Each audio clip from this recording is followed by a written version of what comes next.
Bismillahirrahmanirrahim. Assalamualaikum warahmatullahi wabarakatuh. Bismillahirrahmanirrahim. Subhanakallahumma rabbana la ilma lana illa ma 'allamtana innaka antal alimul hakim. Wa tub 'alaina innaka antat tawwabur rahim wa taqabbal minna innaka antas samiul 'alim. Wa 'allimna min ladunka 'ilman nafi'an ya dzal jalali wal ikram. Allahumma iftah lana 'ilmataka wansur 'alaina rahmataka ya dzal jalali wal ikram. Walhamdulillahi rabbil alamin. Bismillahirrahmanirrahim. Alhamdulillah rabbil alamin. Assalatu wassalamu ala asrofil anbiya'i wal mursalin wa ala alihi wa sahbihi ajma'in. Amma ba'd. Qala Allah ta'ala fi kitabil karim. A'udzu billahi minasyaitonir rajim. Bismillahirrahmanirrahim. Ya ayyuhalladzina amanu idza laqitum fi'atan fathbutu wadhkurullaha katsiran la'allakum tuflihun. Shadaqallahul 'azim wa shadaqa rasuluhul karim wa nahnu 'ala dzalika minasyahidin asy-syakirin. Walhamdulillahi rabbil alamin.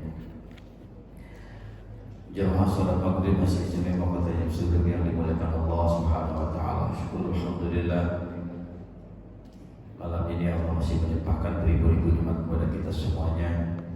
Mudah-mudahan dengan nikmat yang begitu banyak Allah berikan kemampuan pula untuk bisa mensyukurinya dan kita gunakan untuk beribadah kepada Allah Subhanahu wa taala. Kita gunakan untuk mendekatkan diri kita kepada Allah Subhanahu wa taala dan kita dijadikan hamba-hamba Allah yang bersyukur, hamba-hamba Allah yang selamat bahagia mulia dunia akhirat. Amin ya rabbal alamin. Baik, dibuka halaman 139. 139 hadis yang paling bawah, nomor 2 paling bawah, nomor 553. Bismillahirrahmanirrahim. Qala musannif rahimahullahu ta'ala wa nafa'ana bihi wa bi'ulumihi fid dharain amin.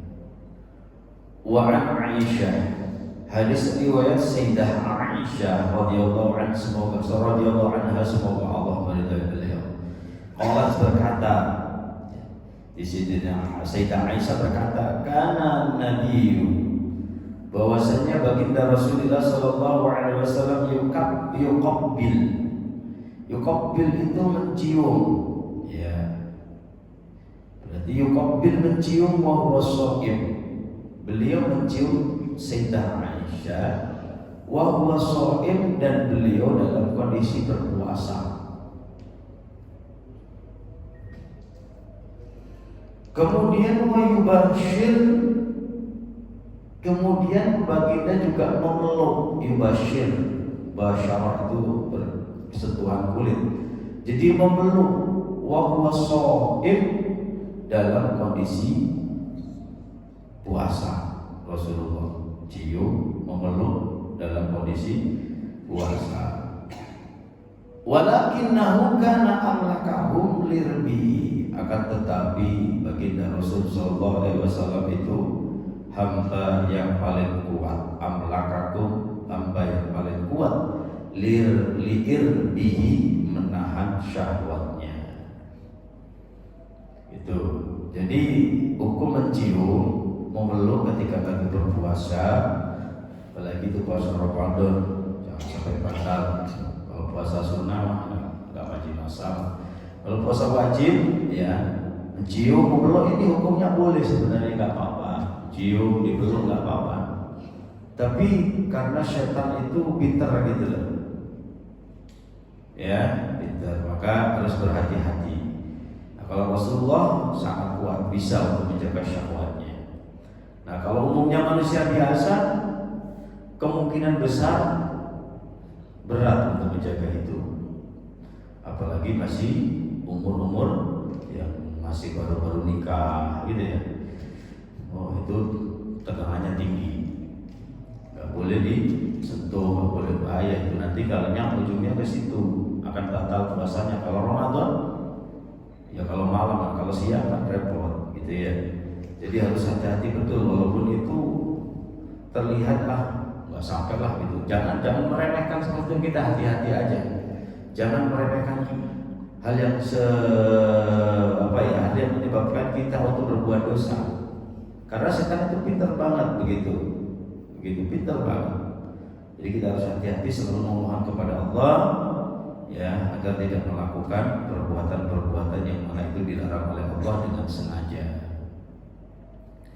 Nah, pada intinya memeluk, mencium ketika lagi berpuasa hukumnya boleh, tidak haram, asal dengan syarat yakin bisa menjaga syahwatnya. Nah, kemudian wa bin Abbas radhiyallahu anhu, semoga radhiyallahu anhu, semoga Allah meridai keduanya. Anna Nabi sallallahu alaihi wasallam, bahwasanya sesungguhnya baginda Rasul sallallahu alaihi wasallam ihtajama. Ihtajama itu bekam artinya, Pak. Bekam itu ngeluarin darah ya. Udah tahu lah bekam. Pakai alat jarum, tusuk-tusuk kecil-kecil, disedot, darahnya keluar, untuk bekam. Wa huwa muhrim. Rasulullah dalam kondisi mahram, memakai ihram, tak melakukan ibadah haji atau melakukan ibadah umrah. Berarti hukum ketika ihram, ketika memakai ihram itu hukumnya nggak apa-apa untuk bekam. Wahtajama, dan juga bekam baginda Rasul wa wasaqib, dan kondisi puasa pun juga Rasulullah pernah bekam. Ya, kata Sayyidina Abbas radhiyallahu anhu. Nah, ini bisa kita ambil kesimpulan bahwa hukum bekam itu boleh. Ya. Memang yang sangat dikhawatirkan kalau lagi nggak pas bekam itu bisa lemes, bisa jadi pingsan. Itu kalau nggak pas kondisinya. Ya. Nah, itulah yang ditakutkan oleh syariat Islam. Ketika berbekam nanti jadi lemes, bahkan pingsan, akhirnya batal lah puasanya, pokoknya batalin puasa akhirnya. Itu yang dikhawatirkan oleh Islam. Ketika kita berbekam, ya, maka harus benar-benar kondisi dalam kondisi kita itu fit. Walaupun dalam puasa yakinkanlah, jangan sudah lemes dibekam. Nah, umumnya manusia itu kan ketika puasa ya lemes. Ya, kalau puasa kondisinya ya nggak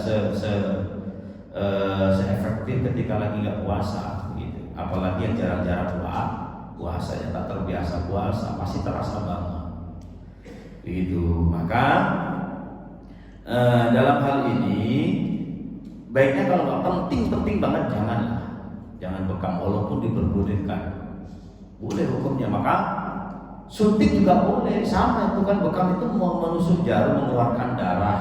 Ya, mungkin dulu nggak pakai jarum, pakai apa, yang penting itu disobek kulitnya dikit, ditusuk-tusuk dikit, keluarlah darah. Ya, nah itu diambil kesimpulan oleh para ulama bahwa suntik ya sama, gitu. Suntik memasukkan, itu ada cairan ya. Ada yang bilang suntik itu nggak apa-apa, yang penting nggak lewat jalan apa ya. Lewat lubang yang semestinya, kayak lubang mata, lubang telinga, gitu.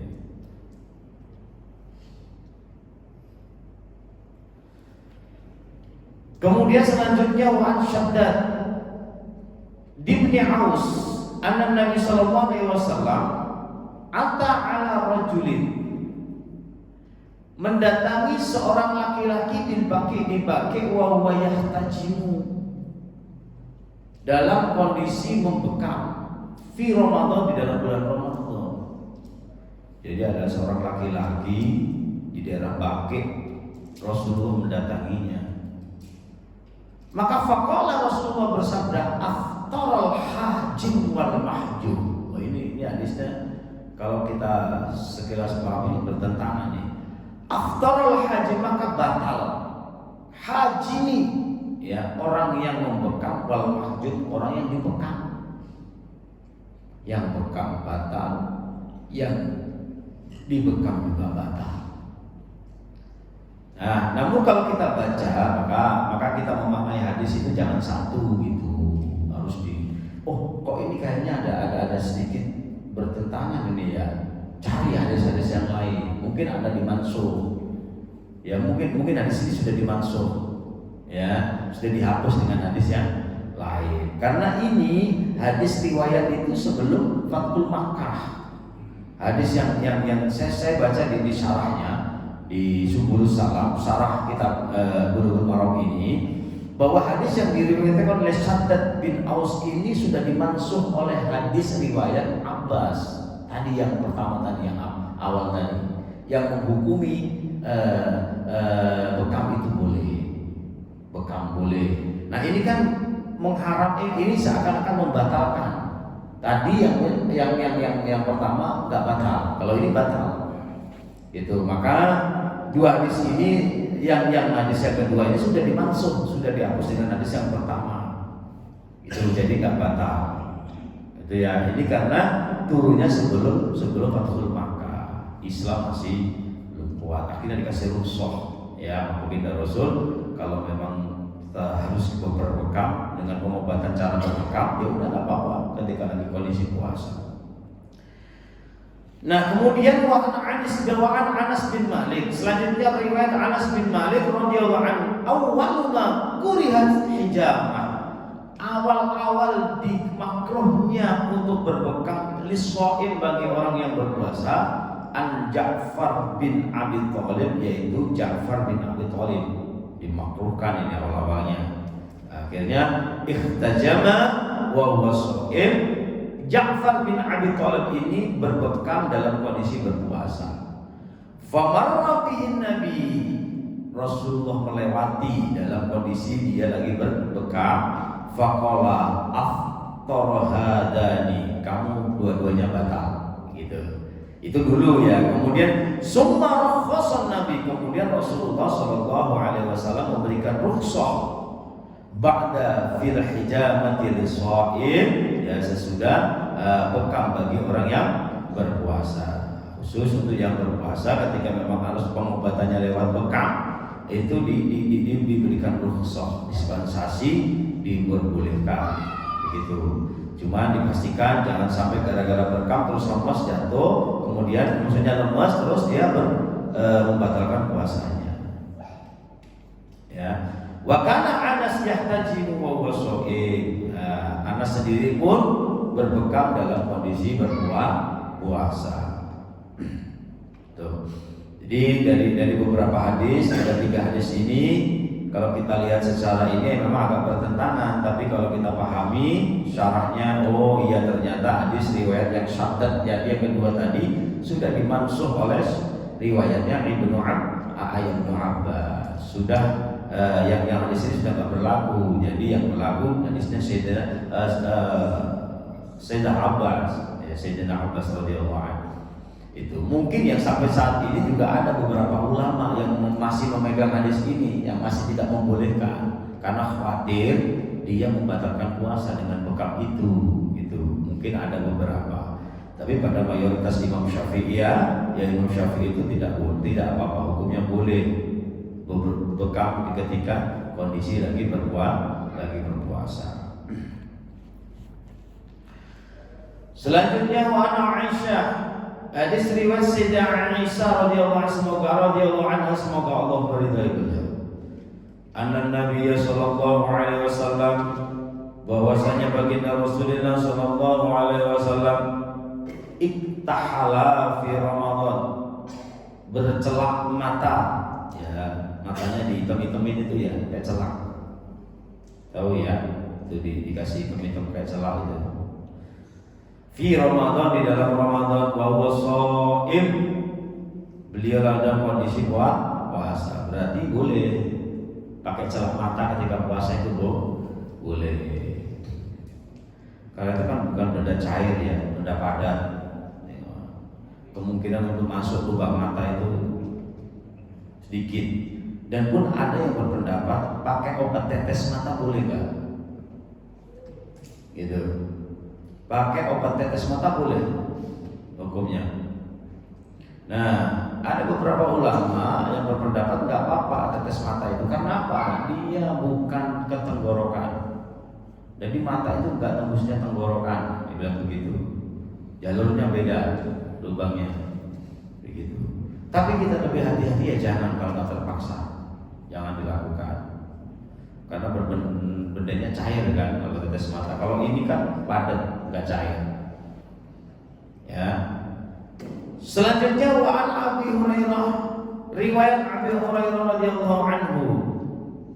Qala Rasulullah sallallahu alaihi wasallam, bahwasanya Rasulullah sallallahu alaihi wasallam bersabda, man nasiya, barang siapa nasiya lupa, wa huwa shaim, dia lagi kondisi berpuasa, fa'akmala, fa'akala, makan, au syariba, atau minum, faljudimma shaumuhu, maka sempurnakanlah puasanya. Fa innama at'amahu Allahu wa saqahu, karena sesungguhnya itu makanan dari Allah dan minuman dari Allah Subhanahu wa ta'ala. Gak batal, asal syarat betul-betul lupa. Sebanyak apapun makan itu kalau lupa nggak batal, karena dianggap itu makanan dari Allah Subhanahu wa ta'ala. Jadi ya beruntung rezeki kalau lagi puasa terus makan. Ya, yang repot di tengah-tengah ingat belum minum, itu repot. Ya, apalagi keseratan ya, seret belum minum. Ingat, waduh repot. Enaknya udah minum, udah merokok habis 3 batang baru ingat. Cocok itu. Rezeki udah makan sepiring, minumnya segelas, kopi segelas, rokoknya 2 batang 3 batang. Aduh puasa lah, wah. Lanjut aja. Ya itu rezeki berarti. Rokoknya dari surga itu berarti. Ya. Pokoknya syaratnya lupa mutlak, benar-benar lupa, gitu. Ya kalau pikun puasa itu kan tuh, benar-benar lupa. Kalau pikun tuh lagi puasa lupa, ya diingetin, iya puasa ya. Nah ngingetinnya jangan ketika pas lagi makan gitu, pas selesai aja gitu, asian kan ya. Ya jadi kalau intinya kalau lupa sebanyak apapun makan itu nggak apa-apa. Gak usah, pokoknya gak usah dikubur, gak usah. Yang ada di mulut aja keluarin. Kumur udah lanjut puasa. Gak usah sampai dimuntah-muntahin, gak usah. Yang udah masuk tenggorokan ya udah, berarti itu rezekinya. Yang masih di mulut, ya, yang masih di mulut itu dimuntah, dilepehin. Yang di tenggorokan udah telan aja udah, berarti itu rezeki. Gak usah dipaksa untuk keluar, gitu ya. Karena itu betul-betul rezeki dari Allah Subhanahu wa ta'ala. Lalu orang yang gak sholat itu kan, orang yang boleh gak sholat itu kan cuma 2, lupa dan ketiduran. Itu yang boleh meninggalkan sholat, dikasih rukhsah, gak apa-apa gak sholat ketika ketiduran dan lupa, tapi kotor gitu.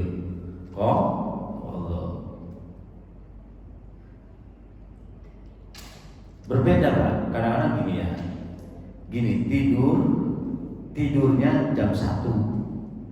Momennya jam 1 siang. Datang dari mana itu capekan banget gitu. Bangun-bangun jam 2 tidur sejam ini. Bangun jam 2 sholat zuhur. Bablas. Itu sampai itu.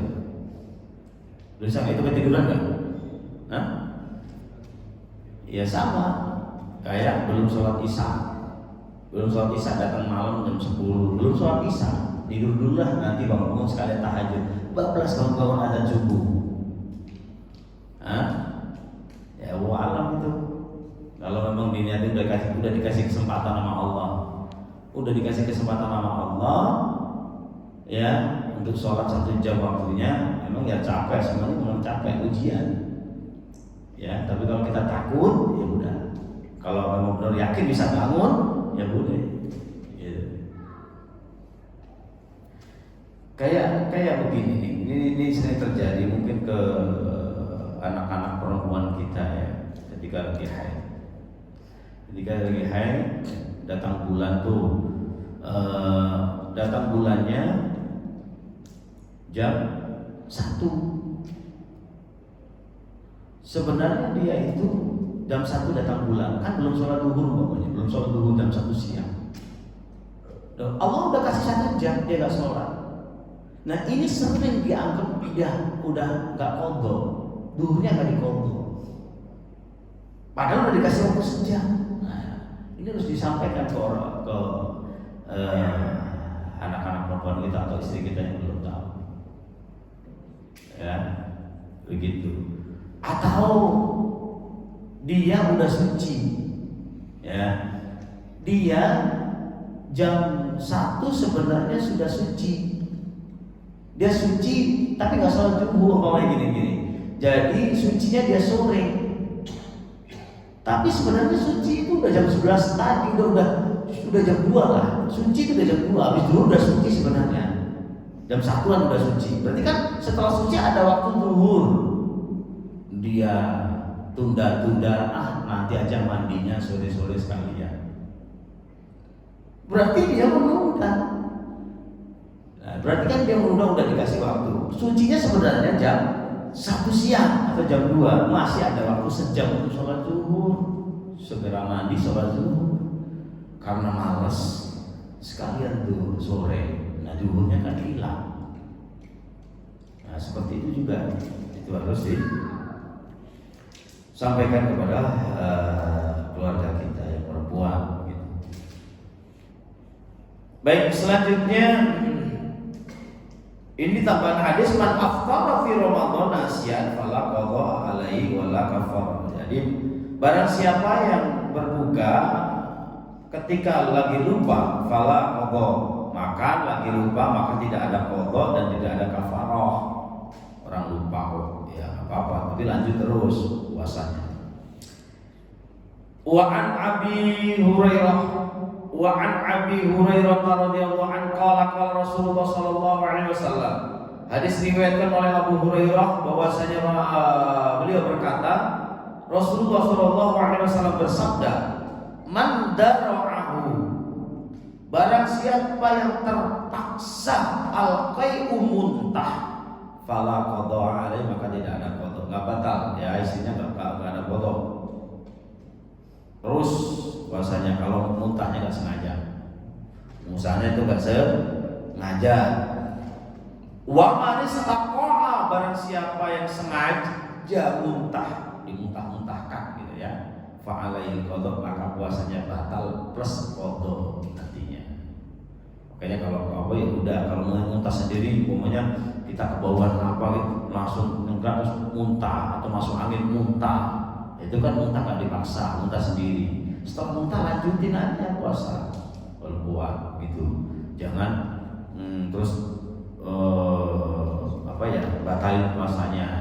Ya kalau nggak kuat sih boleh, tapi kalau masih kuat nggak terusin daripada qadha gitu. Intinya nggak apa-apa kalau muntah itu, kalau nggak sengaja, ya nggak boleh itu yang disengaja itu nggak boleh gitu, dimuntah-muntahin karena kita enak gitu ya, nggak enak kayaknya mabuk pengen dimuntah-muntahin, itu nggak boleh. Kalau nggak sengaja boleh, tapi kalau sengaja itu batal kalau sengaja. Wa an Jabir bin Abdullah radhiyallahu anhu, wallahu a'lam bishawab. Dah cukup sampai sini.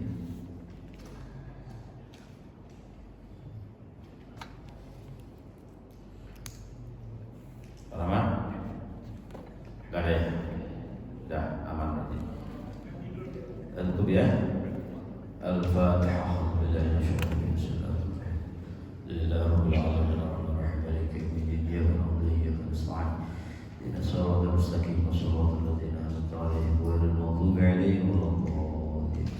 Sallallahu alaihi